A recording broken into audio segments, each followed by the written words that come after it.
Hello, everybody, and welcome to Dining for Women's Google Hangout for the month of May. The featured program for the month of May is Africa People and Wildlife Fund, which is located in Tanzania. Africa People and Wildlife Fund was founded in the year 2005 to assist rural communities to manage their natural resources sustainably. I have with me several guests today. First, we have Catherine Hefner, who is the Web Content Manager for Dining for Women. Hi, Catherine. Hi. Then we have Dr. Laly Lichtenfield, who is the Executive Director of Africa People and Wildlife Fund, and she joins us from New Jersey. Hi, Laly. Hi. It's a pleasure to be here, Veena. Okay. And then we have the wonderful pleasure of having Gloria Frank, who is the Administrative Manager for Africa People and Wildlife Fund, and she joins us from Arusha, Tanzania. Hello, Gloria. Hi, Veena. Nice seeing you. Okay. Welcome, everybody. And Laly, if you are ready, do you want to talk to us about your program? Over the last 10 years, the African People and Wildlife Fund has been working on developing a 4-step process for community-driven conservation. Our process starts with conflict prevention. We're very well known for our Living Walls project, which are environmentally friendly predator-proof corrals that help keep cattle safe from lions and lions out of the way of Maasai spears. They use actual trees planted as fence posts attached to chain link fencing, and they've been 99% successful, so that's exciting. But once we put out that conflict, we give people room to breathe and to think about wildlife in a different way.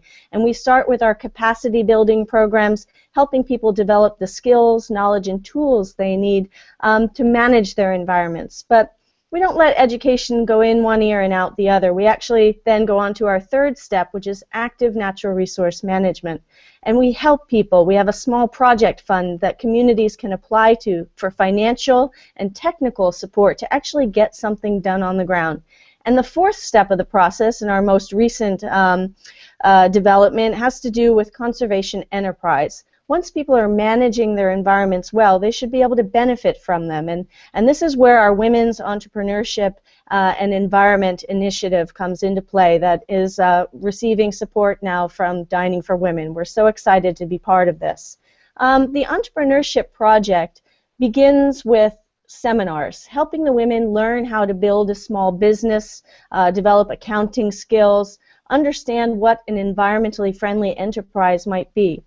These are 2 to 3 day seminars that our educational team gives out in the field, in the bush with the women where they are. And it really helps them to start to focus in on what type of environmentally friendly business they'd like to build.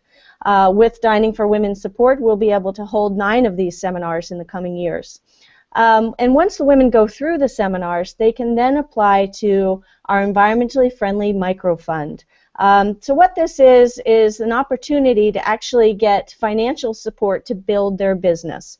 It goes through several stages, a pre-application phase that our team works with the women to help them build their ideas and their concepts. Once that's approved, our team then goes back and works on the full application. So this is a very full-on engagement type model.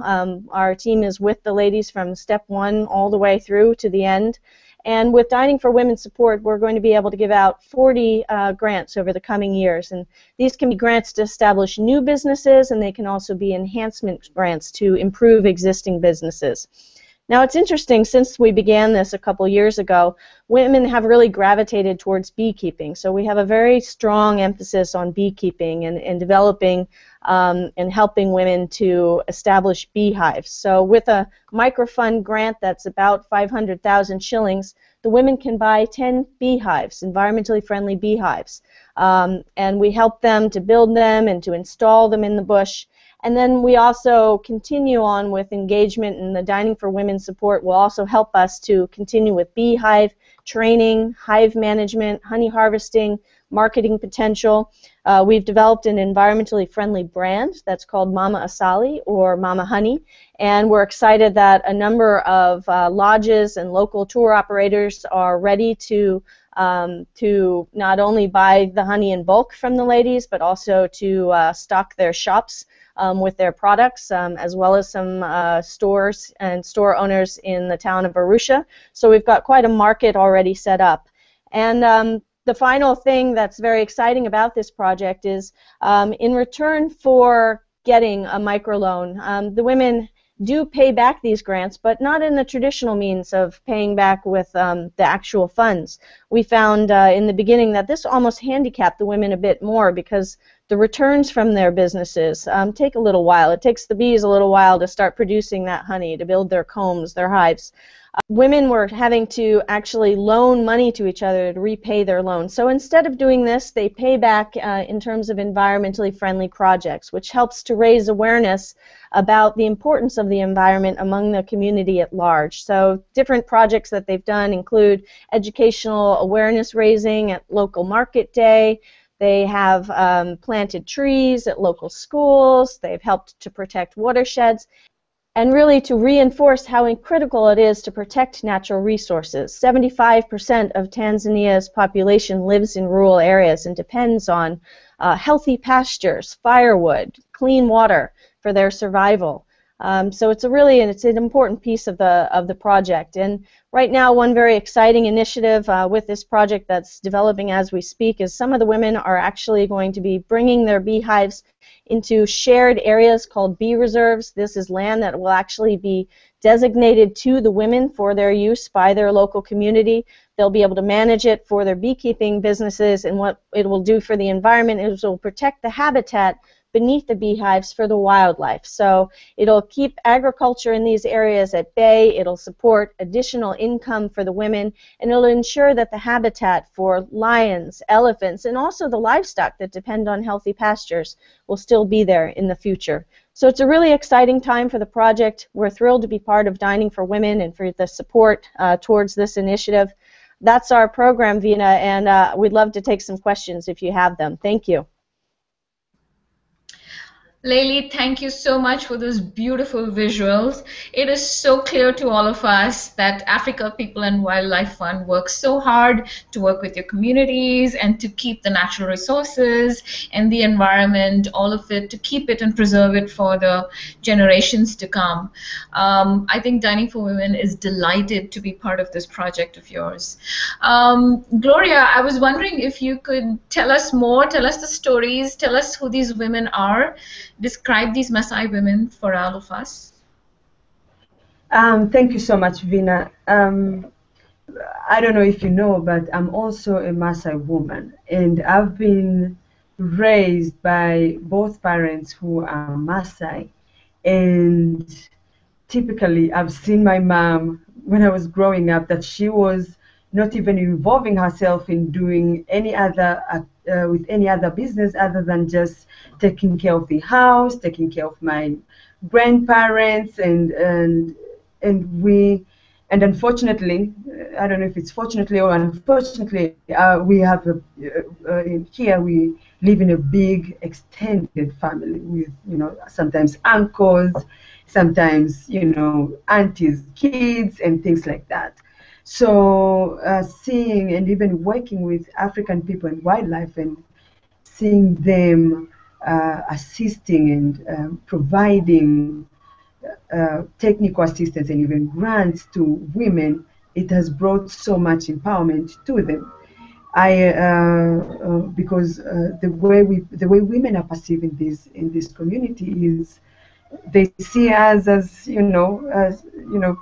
just clean the house, do the chores, nothing more. But now we have bigger roles. We are working. We have positions in different community leadership positions.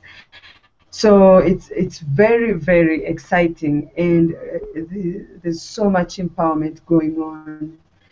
There's you can see kids being taken to school, and even women paying for also contributing and paying school fees, which is something that has never happened. You can see even now the emphasis. Before, things were different. They used to send even boys to school, but now with women, and they see how active we're becoming, they they force even women to go to school, like small children. So it's really really exciting, and it's a really exciting project, and I'm very proud to be even part of it. With African People and Wildlife, we operate in Lobo Siret, Lobo Soit A, and Narakau. These women form groups, a group of 20 to 30 people, and given the grants and their participation in enterprise, that's something else. And you could see other women replicating the same thing that we're doing. So it has brought so much positive influence to the community. Mhm.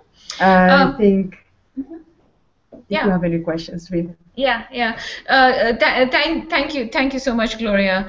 My next question is for Laly, and Laly, could you expand a little bit more about the environmental friendly projects, given that the Maasai historically are nomadic people and have lived close to natural resources, and so what exactly is the change in their lives now? Yeah, thank you, Vina. This project is operating in northern Tanzania, just outside of Tarangire National Park, with a number of communities. And yeah, these people have lived on this landscape for many, many years, and they depend on healthy resources, particularly for their cattle, because they have been nomadic, they're pastoralists, and these days they're facing a lot of threats, particularly climate change, which is, erratic rainfall, drought. People don't really know what's happening from day to day, and so wise environmental protection is a critical strategy for maintaining these traditional lifestyles into the future. So the exciting part about these environmental projects that the women do is that, through our enterprise program, we may be engaging directly 600 women, but when they go out into the community and they actually do their projects, we may engage thousands of people that see what they're doing. And we've had fun things where the women's projects have then intersected with some of our wildlife club projects, because we do a lot of youth environmental education as well. And so you see the whole community dialogue changing. And what our officers tell us is that when we began working in this area, the dialogue about the environment wasn't maybe on the mainstream, but these days people are concerned. They're talking about watershed management. They're talking about rangeland management, about the quality of their pastures. They're talking about having clean drinking water, and having the women out there doing these projects just really makes it real for people. And I think it's very exciting to see that wider community transformation take place at the same time as we're elevating individual livelihoods. Oh, thank you, Laly.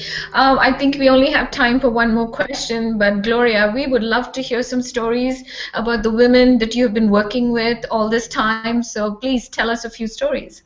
Apart from the ability that African People and Wildlife has been able to give during the period that we've been working with women, from sending kids to school. There